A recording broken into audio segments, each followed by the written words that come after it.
Imagine those people that are in these karmic relationships and still having trouble freeing themselves because they're holding on to something that does not exist.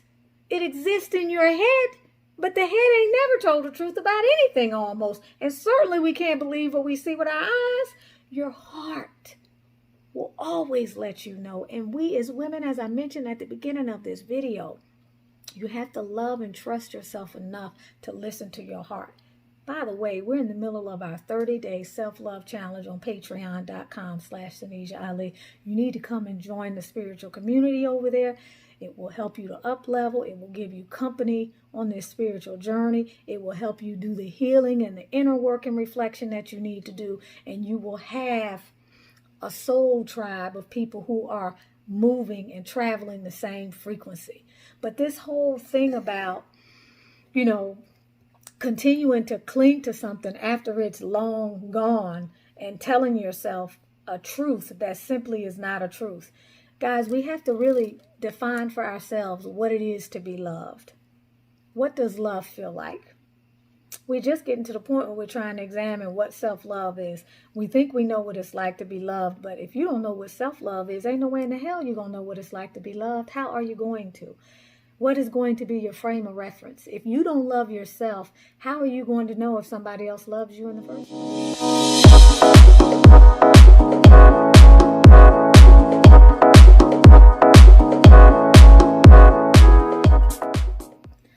Greetings, everyone. You are with Tanisha Ali of Butterfly Transformations.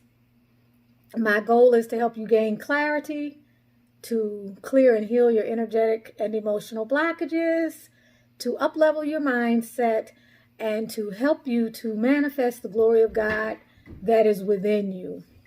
We're talking about a very important topic today, how to get over a no-good man. This is a very difficult topic to dialogue about because it's not something that's easy to discuss. It's not something people like to think about. And also, it's something that can be controversial. I don't expect my opinion to be popular with everyone. I'm not looking for validation, and I'm not looking for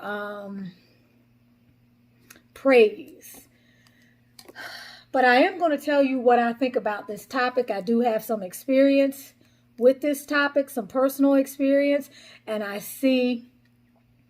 no longer am having these experiences, but I know what I went through when I was having these experiences. And one person's level of experiences have everything to do with where they are on their energetic continuum. So while I may not have had some of the worst experiences, I could have had a lot better experiences as well before getting to the point to where I am today. We know that women outnumber men on this planet, but there's no reason for us to still settle. And above and beyond that, I'm one of those people that feels like with everything in life, we have to really understand what it means to be a creator of the experiences that we have, even if we are ignorant about what we are creating. And when I say ignorant, I mean no disrespect. Ignorant simply means not to know something. So we can be operating in our life in a state of ignorance and not know that we are creating the very experiences that we don't want to have. So I've come up with what I feel are, how many did I list? Or 8 things, realizations, some of them that can help you to get over a no good man. So I want to ask you first, and these are just open questions as you watch the video. Just ask yourself these questions. And if one of these questions applies to your situation, just kind of hang out in that space for a second. Are you or have you been more recently in a situation that involved a relationship where you were not emotionally fulfilled? Meaning you did not feel important, you did not feel valued, you did not feel heard, you didn't feel validated. Are you currently or have you more recently been in a relationship with a person who's a serial cheater? Okay. Are you currently or have you been in a relationship with someone who cannot bring financial stability to you or complement what it is that you already bring to the relationship or to your own life in terms of financial stability and security. Have you been in a relationship where you were abandoned or someone walked away from you when you felt that you were in a relationship, and to the point to where you were shocked by their departure? If you can relate to any of these questions, then it's likely you've had, and I don't like to use blanket statements like no good man, but you've had someone in your life that you were not compatible with. And that's the essence, because if you were compatible with that type of behavior, it would not have bothered you. So while you might have felt compatible initially, as you got to know the person, whatever it was that drew that person into your life, the reality is that you were not compatible with that individual, which meant that on some level you didn't share the vibration that allowed that relationship to continue on. But at the same time, you shared enough of a frequency to attract that person into your life. So the first thing I want to talk about is accepting responsibility for our role in the situation. I will say this until the day that I go to my grave, and that is, every coming event casts a shadow. There are red flags along the way all the time that we as women don't pay attention to. We forget that part of the gift of the feminine energy, God gave us intuition. Okay? Why? Because we were often to be prey. Why? Because for all intents and purposes, and this is not to be taken the wrong way when I say we are I'm going to say the more vulnerable energy. We're the more vulnerable between the masculine and feminine. So we were given, just like prey in the wilderness, certain things to help us to protect ourselves. We were given skills that if we heighten those skills can be used to help us survive the elements. So when we choose to ignore those red flags in the beginning, or we choose not to pay attention to the very signs that let us know that these people that we're spending our time with are not compatible with us, then we put ourselves in a situation where we expose ourselves to being somebody's prey. Okay, because we don't listen to the inner voice inside, or we haven't trained ourselves to trust ourselves to listen to that inner voice inside and to just stop. All right, so we have to accept responsibility for the role that we have played in this situation, in creating it, which means we have to give credence to this idea that there were some red flags. Okay, I don't care what the red flags were. The red flags could have been you jumped into bed too early before you got to know the person. The red flags could have been that for 3 months before y'all moved in together, this person wouldn't answer the text messages. The red flags could have been anything. It could have been the way the relationship started. It could have been that the relationship was born in infidelity. That's another problem. All right? Whatever it is, there were red flags from the beginning and signs along the way that we didn't pay attention to. And so we have to take responsibility for our role in letting this situation continue to play out. That's the first thing. So the second thing is that you have to realize in a lot of these situations, especially when you're dealing with these men who are non-committal, or these men who are stringing you along, or these men who are running the street, it's worse enough when it's a husband that's doing this. It's worse when this is someone who's not even committed to you by title, and they've invested even less in you or in the relationship than, say, someone who at least marries you. Although that doesn't make one better than the other. That's just me differentiating and showing the difference between degrees. But one of the things is that you have to realize that in a lot of these situations, this person was never committed in the first place. Oftentimes you have women who want a commitment from a man in a relationship, and so they create scenarios where they're applying pressure and they are trying to lay down a certain expectation, but this man does not want to be committed. When a man wants to commit to you, he makes that clear. It's actually a man's nature to commit to you when he wants you, to want to compete for your affection and to want to take you off the market and make you his. If a man is not doing that and you're pushing your agenda and you're trying to have a relationship that doesn't really exist, you have to take responsibility for that. That's a major issue.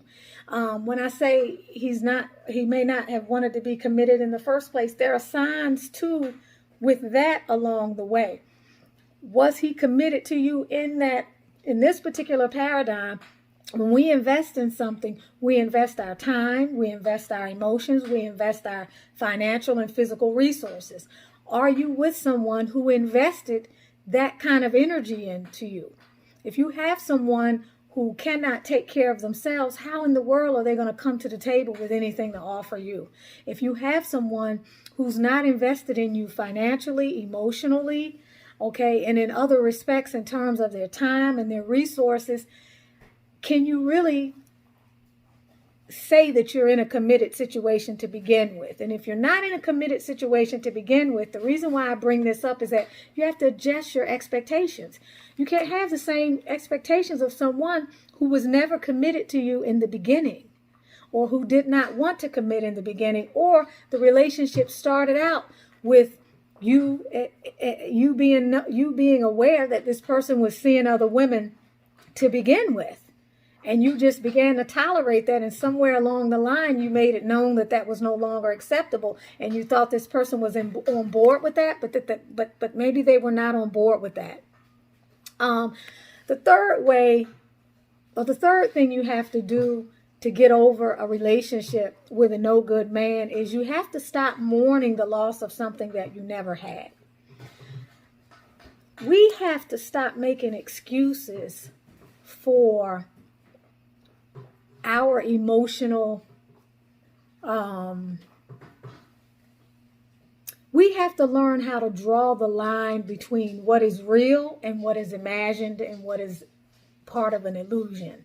When you accept responsibility for what you have created, then what you're saying is, I own up to my part in this situation. And when you put the responsibility on yourself for what it is that you have experienced, or at least part of the responsibility on yourself, you can't afford to see yourself as a victim. As long as you see yourself as a victim, as someone that was hurt by something that somebody else did, and you don't validate your role in that situation, you're going to be dealing with the residue from a place of disempowerment. You have to recognize that what has happened for any number of infinite reasons, but that it is actually signaling growth for you, and something is being taken out of your life that had no business being there in the first place.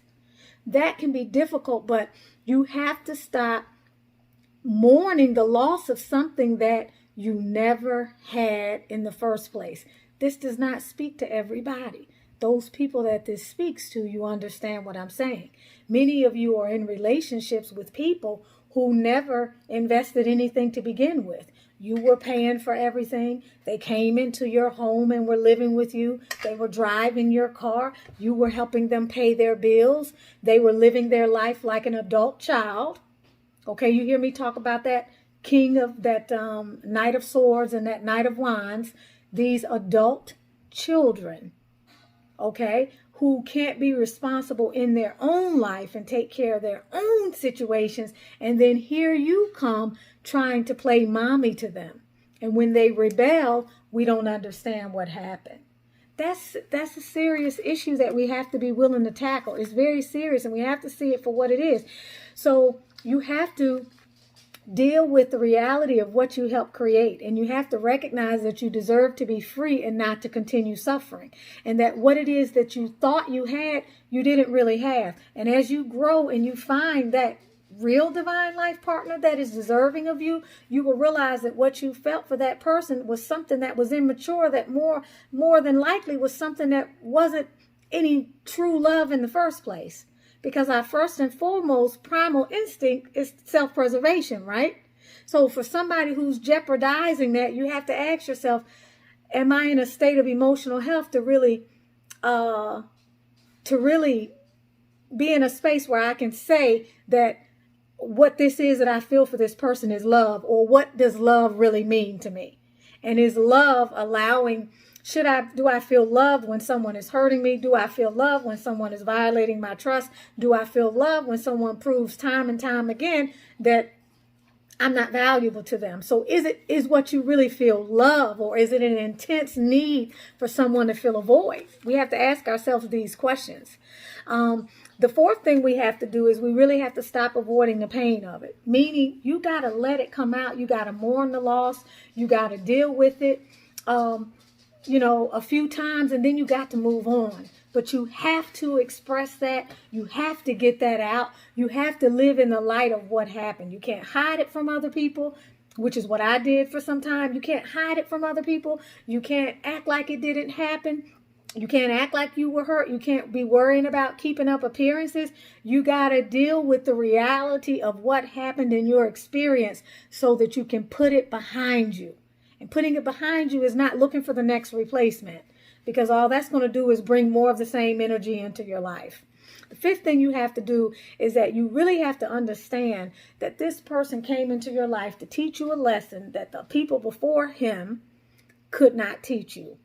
And that if you do not learn that lesson, then every other relationship that you have is going to come in to teach you the same lesson. You hear this a lot, but people really don't get this. The relationships that we are involved in mirror us. People come into our lives to teach us more about ourselves. If someone treats you like crap, it is because you treat yourself like crap. If you come to someone with an energy of desperation, you're going to get the outcome of what that energy of desperation brings into your life. This is not an opinion. This is a fact. We attract what we are into our lives. We do not attract what we want into our lives. We attract what we are. Every relationship in your life, if you look at that relationship, it represents a certain level of consciousness that you were at during the time that you had that relationship. Period. End of discussion. You can't take issue with that. And if you do, good luck. But you got to understand that, beautiful people. You got to understand that. So this person came into your life to teach you the lesson, and what you have to do over time in your healing is try to figure out what that lesson was and where that hole came from.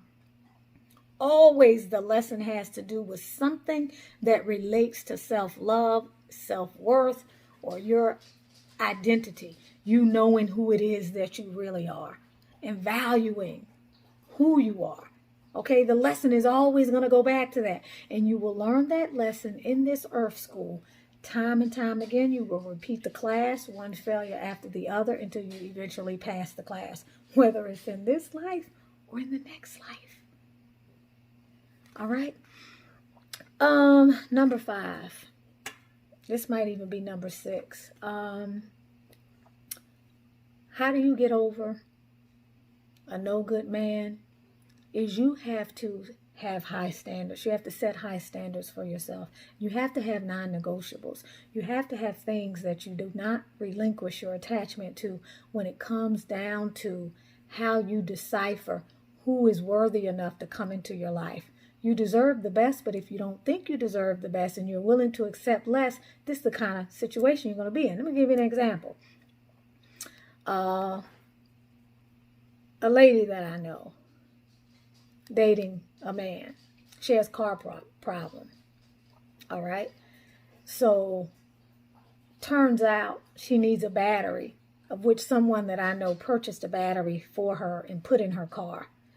But during the time that he put this battery in her car, her so-called man, or her boyfriend, or the man that she was dating at this time, was actually there. And this person mentioned to my husband that he offered to let her borrow his battery. Now let's look at that situation. Something as seemingly as insignificant as that. You have a man in your life that you're seeing and you need a battery for your car, and he offers to lend you his battery. That is supposed to tell you who this person is that you are dealing with. You've been dating this person for a few months now, and this person does not think you're worth $80, or they don't have enough resources to give you a battery if you need a battery, when 9 times out of 10, if that person needed something, she would be there to provide what was needed. We have situations like this times a million. Far, far worse. But these are the small things that people do to show you who they are in the very beginning. Times are changing. And the situations that many women are in relationships, we don't have to be in. We've got to stop this business about needing to be in a relationship to feel like we can have a worthwhile life. And we've got to stop this business about turning away men in relationships who don't meet certain requirements that we have, and then letting these other men come in who don't meet those requirements either, but they don't even meet the requirements that the halfway decent men could meet. Comes down to turning down relationships with men who could be worthy partners for you because they don't meet a certain baseline criteria that you have determined was important to you, but it's not the 20% that creates the 80% of the result. Instead, you're going into these relationships where these people have this shallow 80% that's creating less than 20% of anything. So it's almost as if oftentimes we can be in situations where unless there's a certain amount of emotional dysfunction in the relationship, we're not satisfied. And you have to think about that. What is it about that man? And many of you can probably come up with many men who've been in your life who've been interested in you, but for whatever reason, you weren't interested in them. And instead you chose someone else who dogged you, who couldn't provide for you, who didn't maybe have the whatever it was you were looking for. Maybe it was that swag, maybe it was something else. And so you let a good one get away, and instead you let something in that the cat drug in. That's very real. Women do that all the time. Okay, the good men have a difficult time finding a quality woman because many of the quality women have been socialized to choose partners that are very much incompatible with them. We have to examine what is it that we're really looking for in a relationship and what is really important. And why is it that so many good women are drawn to and give so much energy and support to these men who are not given the same thing in return? There are a lot of good men out there. There are a lot of good men out there. Number 7. How do you get over a no good man? You realize that this comes back to this personal responsibility. You realize that on some level there was something in you that was looking for a rescue or was looking for somebody to fill a void in your life. And that for that reason you allowed yourself to get entangled with an individual that wasn't on your level in the first place, or someone that you knew very early on was not quality material. So you take all of your needs to that relationship. This person pays you a little bit of attention and suddenly they have the key to your heart. And they don't even have to work for it. And they haven't put any time in, and they certainly haven't invested anything. So there's a void that has to be filled, but that void can only be filled by you. That person, they can't fill that void. It's not their job to fill the void. And so when the signs start to come up that show you that this relationship is not the relationship that is really compatible with what you said you wanted in a relationship, you're in denial about the red flags, or you don't want to see. And so now you start fighting something that you've already gotten yourself into. It's kind of like being exposed to temptation and trying to walk away once you're already in the cesspool. Instead of being proactive on the front end and doing the homework, which would, in this case, would be staying away from the temptation, not, going to the place where whatever it is you're tempted by is being done. If you're a gambler, stay away from casinos. Don't be walking around with cash, whatever it might be. So having an expectation or feeling a void inside or not feeling whole within yourself will send you out looking for a relationship. And whenever you are looking for something, you better believe you're going to find something. And whatever you find, you're going to assume that it was what you were looking for. Okay? You don't go out looking for a relationship. That's the best way to find yourself in a mess, is to go out looking for a relationship. That's not the same as being open to being in a relationship and manifesting a quality relationship in your life, and then being patient with divine timing and living your best life irregardless of what's going on around you. Because at the end of the day, if that ideal partner is not out there for you in this lifetime and that's not your destiny, are you going to get into a relationship anyway that's going to destroy your happiness just to be with somebody else? Are you going to live a bitter life because it wasn't in your destiny for you to meet up with that person, but your challenge on the planet this particular time around was to learn something else?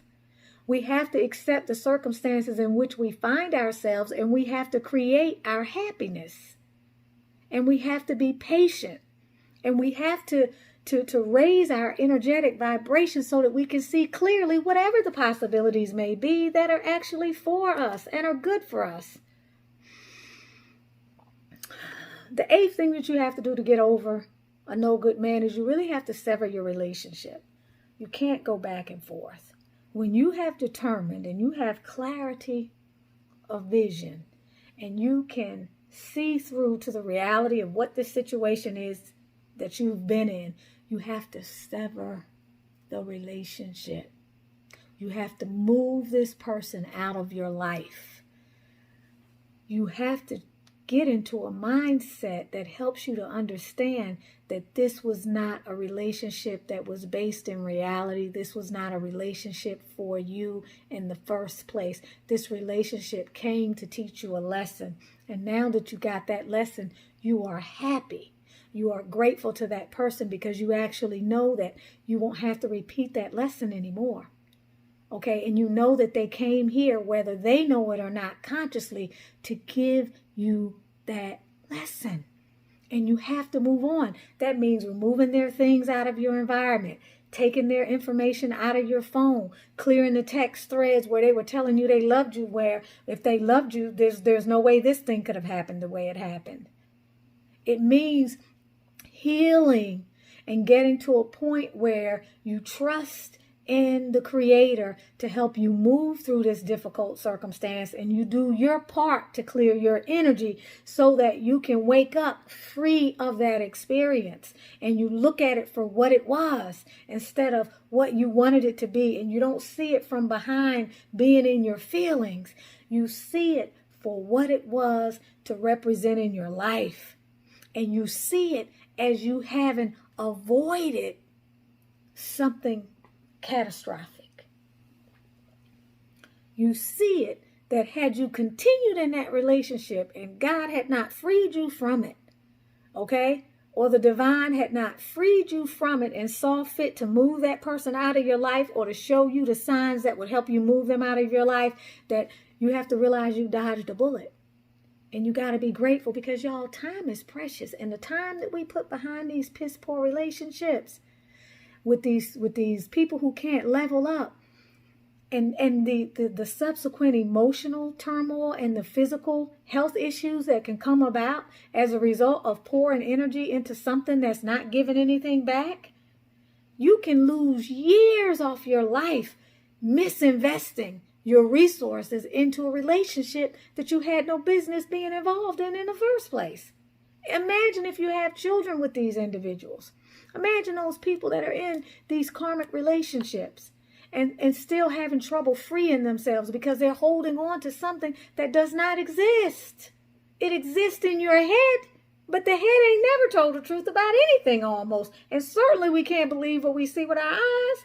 Your heart will always let you know. And we as women, as I mentioned at the beginning of this video, you have to love and trust yourself enough to listen to your heart. But this whole thing about, continuing to cling to something after it's long gone and telling yourself a truth that simply is not a truth. Guys, we have to really define for ourselves what it is to be loved. What does love feel like? we're just getting to the point where we're trying to examine what self-love is. We think we know what it's like to be loved, but if you don't know what self-love is, ain't no way in the hell you're going to know what it's like to be loved. How are you going to? What is going to be your frame of reference? If you don't love yourself, how are you going to know if somebody else loves you in the first place? And if you don't know what self-love is, if you don't know what love is, then you can mistake anything for love. So you got to ask yourself, what is love really? What do I need to feel loved? And you have to make sure you look at the various aspects of what you need financially, what you need emotionally, what you need physically in your life, what you need in terms of a spiritual partnership, and whatever else it is that you need in your life in order to feel love. What does that look like for you? And when you're not feeling that, and a person is not interested in doing their part to help build a relationship where there's mutual reciprocity, you have to call into question why it is that you're in that situation and you have not made your break. Doesn't matter what the situation is, because we can make excuses for years for why we sit in these relationships and let them suck our blood, okay? Take our life force energy. Seriously. Life is for the living, and you deserve to live the best life.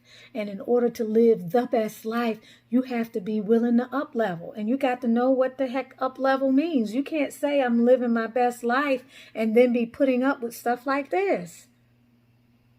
Or you can't think that you are commanding a certain quality of relationship when you are giving off a vibe of desperation and you're jumping from the pot into the, or what do they say, jumping from the I can't remember, from the fire into the flames, I don't know, but jumping from one bad situation into another, maybe because you have a fear of being alone or you want to be in a partnership. Y'all, we have to love ourselves more than the love we expect to get from somebody else. When you love yourself, you need very little from anybody else. You certainly don't need them to feel loved, and you certainly don't need them to make you happy.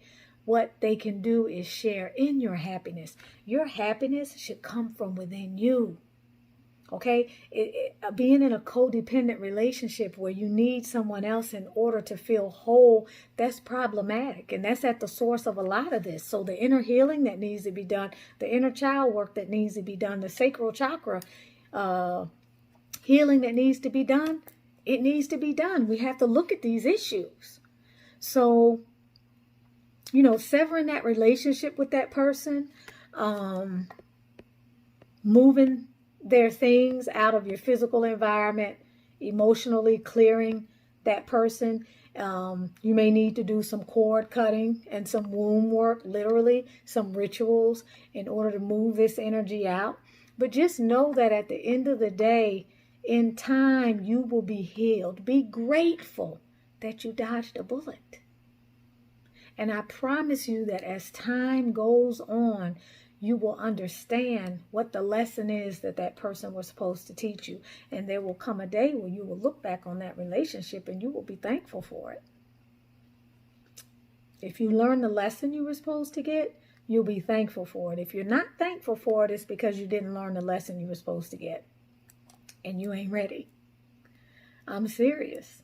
I don't care what happened in that situation. We get to determine the length of our suffering. Pain is one thing. Suffering is an entirely different thing. Okay? I say a lot of times, a coward dies 1,000 times, a soldier dies but once. We have to make some tough decisions in our life, and we can't keep revisiting the same old patterns again and again and again. And we can't take ourselves back and forth through these levels of emotional pain like this. At some point, just through the mercy of the Creator, we are thrown a life raft. And when that life raft comes, we have to take that life raft and we have to start moving forward. We can't look back. By the time a relationship comes to the end, it's time for it to come to an end.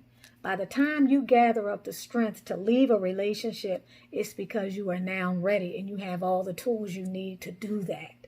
That has been ordained. It is a part of the divine decree. It is now time to move on from that relationship. And whether you realize it or not, you have everything you need to walk forward and never look back. So if you are in a situation where you are healing from being in a situation from a no good man, after you accept your responsibility for your part in this and you realize that you helped to attract this relationship, but part of the mercy of this relationship was that it's an experience that your soul needed to have during this particular lifetime adventure, then now it's time to heal. It's time to move forward, and it's time to give yourself permission to walk in the divine light that is you, and to attract a better relationship into your life at some point, one that you're ready for, one that accentuates your feeling of wholeness, and one that allows you to shine, and one that is equally yoked and does not involve you taking care of someone or trying to help grow somebody up. Ladies, we have got to stop mothering these individuals. You are not there to be a mother to your husband or your boyfriend.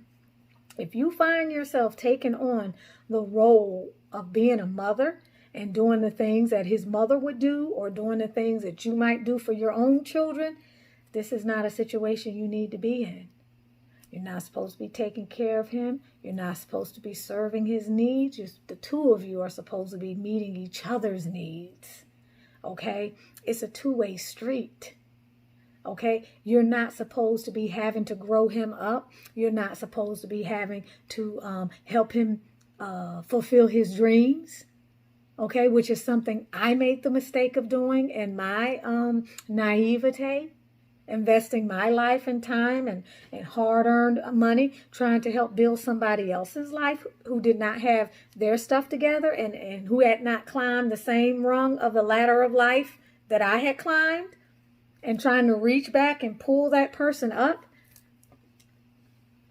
and siphoning my energy and my health and some of the best years of my life, or so I thought. These are the best years of my life. And that's why I tell you I look way different now than I did back then. And I am so serious. But you can walk away and you don't have to look back. And each time you look back, and I have this on one of my first or second videos for this channel. I think it's called How to Get Over Your Ex. And if you go to the channel page, the home page for the channel, I think you'll still see it up there. It's like one of the first videos in the display. But it talks about making a list of the collateral damage and all of the things that you gave up. And even in terms of your time, your life force energy, your finances, maybe the embarrassment, the humiliation, all of the things that you sacrificed and had to pay the price for making the decision to stay in this relationship. And really look at the collateral damage. Survey the damage. Just the same way as if you were an adjuster. I think that's what adjusters do. And look at the liability that you endured as a result of this relationship. And you have to ask yourself, didn't I deserve more than this? And what is it about me that allowed this to happen? And how am I going to ensure that this doesn't happen to me again? So you're with Tanisha Ali of Butterfly Transformations, helping you to get clear, to up-level your life, to heal your energy, and to manifest the glory of God that is within you. Please leave a comment on this video if something in this video has been eye-opening for you, or you can relate to something that I said to you in this video.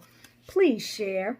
And if there's something that you would like me to talk about in terms of a topic, let me know. And if you have not purchased my book, Manifesting Your Masterpiece, on Amazon or Barnes & Noble, go ahead and do that. There's a link to that as well in the description, and definitely sign up for Patreon.